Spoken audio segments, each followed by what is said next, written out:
छोटे भाई की छोटी बातों में फिर से आपका स्वागत है। आज इस एपिसोड में आपको कुंभ नगरी प्रयागराज लेके जा रहा हूँ। आप कहेंगे कुंभ नगरी, तो 2 महीने बीत गए, आज तो सही है। 2 महीने पहले इतनी भीड़ थी हम पहुँच नहीं पाए, इसलिए मैं अब गया हूँ। हालांकि हम कह सकते हैं देर आए दुरुस्त आए। और आज जो है मैं कुंभ में विशेषकर जो हमारे ईसाई समाज है उनकी जो भूमिका रही, योगदान रहा, उसके बारे में मैं आपको बताऊंगा, क्योंकि ये कहीं मीडिया में आया नहीं। मुसलमानों का सोशल मीडिया में थोड़ा बहुत आया कि उन्होंने मदद की, लेकिन ईसाइयों के बारे में ये कहीं नहीं आया कि हम लोगों की भूमिका या योगदान क्या रहा। उल्टा हमारे ऊपर आए दिन धर्मांतरण का आरोप आता है। अभी 2 दिन पहले हम देखते हैं जबलपुर में अफवाहें उड़ाई गई और हमारे पुरोहितों पे हमला हुआ, मारपीट की गई। ये आए दिन होता रहता है, क्यों? और अभी हम इलाहाबाद गए थे, वहाँ हमारे एक स्कूल का छूटने का समय था, पूरा रोड जाम था, इतने लोग थे। और मेरा अनुमान है कि केवल प्रयागराज में हमारे ही प्रतिष्ठानों में कुछ नहीं तो 25,000 विद्यार्थी पढ़ते हैं, जिसमें से हम कह सकते हैं 95 या 98% जो है गैर ईसाई है। किसी का परिवर्तन नहीं हुआ, तो क्यों हमारे ऊपर इस तरह के आरोप लगाए जाते? तो आइए हम थोड़ा पलट के दूसरे दृष्टिकोण को देखते हैं कि हमारे योगदान क्या रही, और इसके लिए कुछ झलक और कुछ बयान में आपको आइए हम प्रयागराज चले।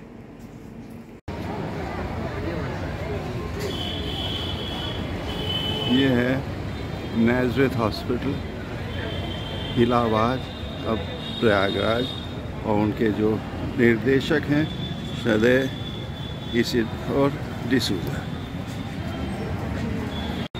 हम लोग यहाँ नाज़रेथ हॉस्पिटल में हैं और हमारे साथ में यहाँ के जो एडमिनिस्ट्रेटर साहब हैं, अपने इसिडोर डिसूजा साहब, रेवरेंड इसिडोर डिसूजा। आपने बहुत बड़े काम किए हैं, जैसे हम देख रहे हैं महाकुंभ 2025 में आपने विशाल भंडारा कराया, और इसके बारे में आप कृपया करके स्वयं अपने बेशकीमती शब्दों में, मधुर वचन में हमको बताएं कि आपने क्या किया और क्यों किया। मौनी अमावस्या के समय में और विशेष करके वसंत पंचमी के समय में हमने देखा कि कई सारे लोग हमारे इसी सामने वाले सड़क से होकर जा रहे थे। ये संगम के मार्ग पे है, ये संगम के मार्ग पर है। यहीं से जहाँ तक गाड़ियाँ, आगे चौराहे गाड़ियाँ आती थी, उसके बाद उनको पैदल ही जाना था। हमने देखा कि कई सारे लोग बड़े से हज़ारों में, लाखों में लोग यहाँ से होकर जा रहे थे। बच्चे हैं, बुजुर्ग हैं, युवा हैं, महिलाएं हैं। तो कई सारे लोगों को हमने देखा कि बहुत थके हुए थे एकदम। कभी कभी 4 कदम उठाएंगे, जाके बैठ जाएंगे। तो हमने सोचा है कि इन लोगों को हो सकता है कि खाने पीने के लिए कुछ नहीं मिला हो। सरकार ने कहा या अपने मन से किया? हम लोगों ने अपने से किया है। हमने उनको देखा है कि मानवता के नाते हमने देखा है कि आपको प्रेरणा मिली। हाँ जी हाँ, हमने सोचा है कि उनके लिए हमको कुछ करना चाहिए। तो आपने क्या किया? पहला दिन मौनी अमावस्या के दिन हम लोगों ने लगभग 12 बजे शुरू किया है। चाय और बिस्किट और ये कुछ स्नैक्स उनको दिया है, नाश्ता हमने दिया है। शाम को लगभग 11 बजे तक हम लोग रात को 11 बजे तक 12 घंटे तक अपनी सेवा की। कितने लोग? लगभग 40,000 लोग। माय गॉड, बहुत बड़ी संख्या है। उसके बाद दोबारा बसंत पंचमी वाले, तो इसलिए हम लोगों ने सोचा है कि दूसरा जो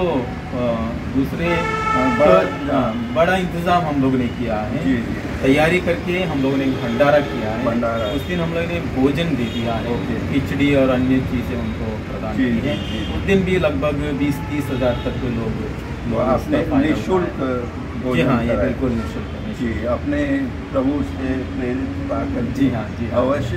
क्या कुछ लोगों ने, आप लोग ईसाई होकर के हमको खिला रहे हैं? जी हाँ, क्योंकि यहाँ सामने हो रहा था, क्रूस भी दिख रहा था। तो वो लोग कह रहे थे कि ये ईसाई लोग कर रहे हैं। तो हमने कहा कि हम लोग तो कोई, आपने नहीं कहा कि हम धर्म पर। हाँ जी हाँ, ये तो धर्म के नाते हम लोग नहीं कर रहे हैं, मानवता के नाते कर रहे हैं। हम सभी भाई बहन हैं हम लोग। जी, ईश्वर के संतान। जी हाँ, जी हाँ। और आपने शायद कुछ जो साधु लोग बीमार हो गए थे उनको भी आपने भर्ती किया, उसके बारे में कुछ बताएंगे? जी हाँ, जी हाँ। यहाँ पर कई सारे क्रिटिकल केयर में भर्ती हो गए थे, आईसीयू में। अच्छा। कुछ लोगों को हार्ट अटैक हुआ और यहाँ पर भर्ती हुए। मतलब भर्ती ना होते तो ऊपर चले गए थे, मोक्ष पाप लेते शायद तो इसीलिए यहाँ पर आए हैं, उन्होंने हम लोगों ने उनकी सेवा दी। कई सारे पिलग्रिम्स जो तीर्थ यात्री जो आए वो भी बीमार होकर यहाँ पर आए थे। अच्छा। उनको भी हम लोगों ने सेवा की है, उनको एडमिट किया है, कुछ लोगों को एडमिट किया है उनके। बहुत बहुत धन्यवाद हमसे बात करने के लिए। ये वास्तव में प्रेरणाप्रद आपका तजुर्बा रहा जो आपने हम लोग के साथ शेयर किया। आशा करते हैं जो भी हमारे दर्शक हैं आपको भी इससे प्रेरणा मिलेगी। बहुत बहुत धन्यवाद। मैंने तो आइए हम लोग यहाँ saint Joseph regional seminary Allahabad में, अब प्रयागराज कहा जाता है, और हमारे साथ में है यहाँ के जो रेक्टर साहब हैं डॉक्टर ए सेबेस्टियन, और आपके जो सेमिनेरियंस हैं जो यहाँ प्रशिक्षु हैं जो पुरोहित बनने जा रहे हैं, आप हमारे साथ खड़े हैं। मैं उनसे अनुरोध करूँगा क्योंकि आप लोग अपने रेक्टर के से प्रेरणा पा करके जो महाकुंभ अभी हुआ था उसमें भी आप लोग शामिल होने गए थे, शंकराचार्य जी से मिले। तो कृपया बताइए कौन शंकराचार्य जी थे, आप अपना नाम बताइए, अपना तजुर्बा बताइए। मैं ब्रदर अनिश शिक्का हूँ, वाराणसी धर्म प्रांत के लिए पढ़ाई कर रहा हूँ। और जब हम इस कुंभ मेला में गए थे, हमारा सौभाग्य था कि हम स्वामी अभिमेकेश्वर आनंद जी से मिले। हम जैसे उनके दरवाजे पर खड़े हुए, उन्होंने हम सभी का भव्य रूप से स्वागत किया और हमें बड़ी प्रसन्नता हुई कि वे हम सभी को अपने दरबार में स्वागत किया। वार्तालाप के दौरान मैं एक प्रश्न उनसे पूछा, स्वामी जी गंगा यमुना और सरस्वती में क्या संगम है? तो उन्होंने कहा मन वचन और कर्म। वाह, क्या बात। उसके बाद जो हमारे अंदर जो विचार प्रस्फुटित होते हैं वे नेक होते हैं। उसी प्रकार ऋषि मुनियों ने सदियों से वहाँ गंगा स्नान करके और फिर जो ज्ञान का जो गंगा है लोगों में जो विचार भरते हैं और उन्हें मुक्ति का मार्ग बताते हैं, ये मुझे बहुत अच्छा लगा। और आए दिनों हर दिन हम न्यूज़पेपर में पढ़ते थे महाकुंभ के बारे में और लोगों के साधारण विश्वास को प्रत्यक्ष रूप से देखा और हमें बहुत प्रसन्नता हुई। धन्यवाद। बहुत बहुत धन्यवाद। हम आशा करता हूँ कि जो आपने ज्ञान हासिल किया है वो दूसरों तक भी पहुँचेगा। आइए आप भी अपना अनुभव बताइए। मेरा नाम भाई महेश भूरिया है। मैं उदयपुर धर्म प्रांत के लिए पढ़ाई कर रहा हूँ। मैं महाकुंभ के बारे में कुछ बताना चाहता हूँ। यहाँ इलाहाबाद प्रयागराज में रहते हुए ये हमारा बहुत ही सौभाग्य की बात है हमारे लिए कि हमारे गुरुकुल आचार्य ने हमें ये एक अनुमति दी थी कि हम जाकर इस महाकुंभ का अनुभव करें। हमें बहुत ही बड़ी खुशी हुई थी जब हम स्वामी अभिमुक्तेश्वर से मिले थे। बहुत ही अच्छी बात थी और हमने देखा जब तक हमारी सोच थी, जब तक हम उनसे मिले नहीं थे, एक अलग ही सोच थी। हमारी सोच दूसरे धर्मों के प्रति कुछ अलग है। तो लेकिन सोच में अंतर क्या परिवर्तन क्या हुआ? जब हम उनसे मिले तो एकदम वहाँ का वातावरण है कि एकदम विपरीत था। हम जब सोचते थे कभी कभी हम हमारे धर्म के कारण डर जाते हैं, लेकिन जब हम वहाँ जाके देखे इतना भव्य रूप से उन्होंने हमारा स्वागत किया। हमें उनके कमरे में ले जाकर उनसे बिठाया, कम से कम आधा घंटा हमारे साथ बात की। वार्तालाप के दौरान एक बात कही उन्होंने, हमें शिक्षा के रूप में बोला। एक विष और अमृत के बारे में उन्होंने बताया। उन्होंने कहा कि हम मनुष्य के अंदर दोनों चीज़ें पाई जाती है, अमृत और विष, लेकिन ये हमारे ऊपर है कि हम उसका उपयोग किस प्रकार से करें। यदि हम हमारे मुंह से अमृत निकालेंगे, अमृत पूर्ण वाणी बोलेंगे, तो हम दूसरों को अमृत दे सकते हैं। किंतु अगर हम हमारे मुंह से विष निकालेंगे तो हम ज़रूर दूसरों के लिए दुख का कारण बनेंगे, दूसरों को परेशानी देंगे। उस प्रकार उन्होंने हमें काफ़ी अन्य रूप से भी उन्होंने हमें समझाया। जब उन्हें पता चला कि हम भी इस दुनिया को, इस संसार की मोह माया को छोड़कर ये हमारा जीवन लोगों के लिए समर्पित करने जा रहे हैं, तब उन्होंने हमें बहुत अच्छी अच्छी बातें बताई और हमें बहुत कुछ सीखने को मिला। धन्यवाद। तो इससे हम लोगों को यदि एक बात समझने को मिलता है कि शायद हम लोग जो ईसाई लोग और खासकर जो कैथोलिक लोग हैं, हम लोग कुछ हद तक कुएं के मेंढक और हम लोग डरते हैं, संकोच करते हैं दूसरों से मिलने में, दूसरों से वार्ता करने में।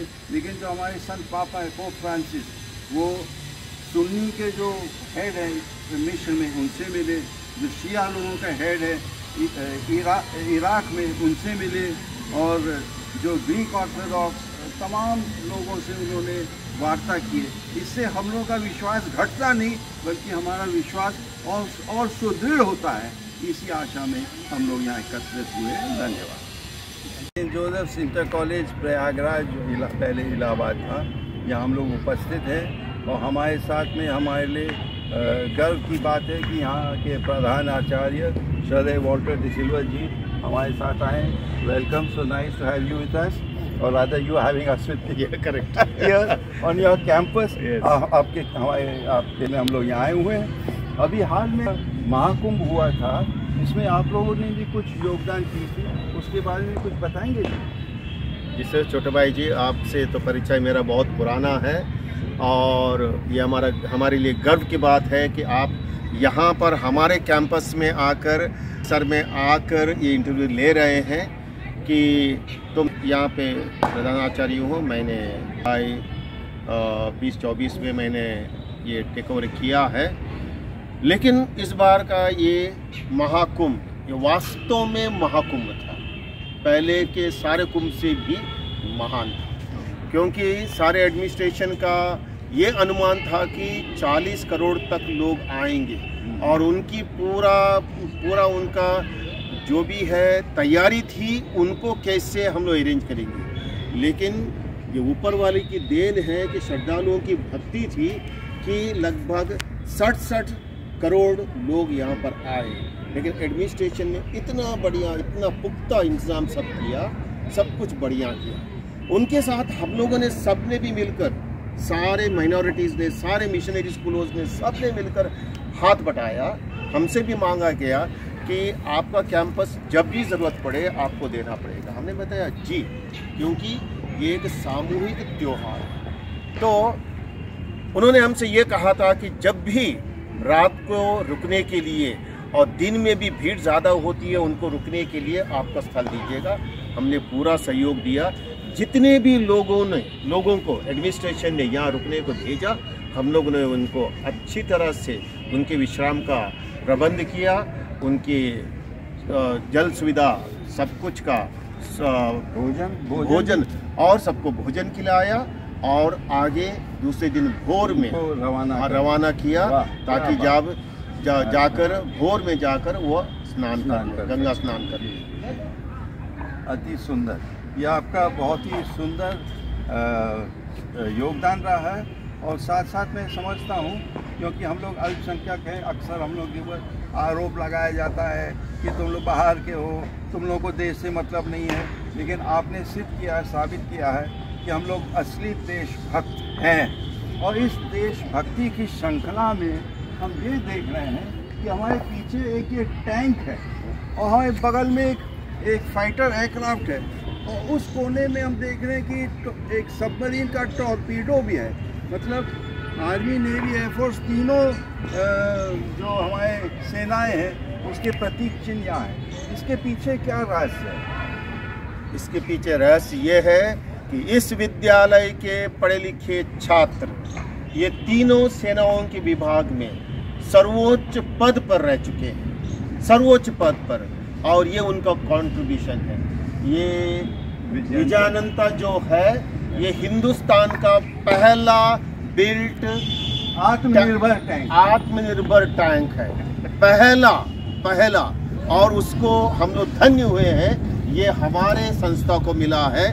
बगल में ये मिग 21 है, वो भी मुझे लगता है फर्स्ट वर्ल्ड वॉर में इस्तेमाल किया था, तो उसको हम लोगों को मिला है। और आगे वो टॉर्पीडो है। मतलब तीनों जल, थल और वायु, तीनों सेनाओं का कंट्रीब्यूशन यहाँ पर है। तीनों सेनाओं में हमारे यहाँ के पढ़े हुए छात्र जो योगदान दे रहे हैं, और ये उनकी निशानी है। और इससे क्या है, वर्तमान पीढ़ी को एक प्रोत्साहन मिलता है सेना में भर्ती होने का। अति सुंदर, हम लोगों से वार्ता करने के लिए धन्यवाद। और आशा करते हैं कि ईश्वर की बड़ी कृपा आपके ऊपर और आपकी संस्था की बनी रहे। जय जय जय। अंत में मैं ये कहूँगा कि जो सच्चा धर्म है वो दूरी नहीं फैलाती, वो हम एक दूसरे को निकट लाता है, क्योंकि हम सब एक ईश्वर की संतान है। विभिन्नता में एकता है। और अभी जो आपने झलक और बयान देखे, आपने देखा कि किस तरह हम लोगों ने एक दूसरे की सहायता की, एक दूसरे के प्रति संवेदना व्यक्त किया है, और इसी भावना से हम लोग अपने देश और समाज को आगे बढ़ा सकते हैं। सुनने के लिए, देखने के लिए बहुत बहुत धन्यवाद। कृपया लाइक, सब्सक्राइब, शेयर और कमेंट करिए। जय हिंद।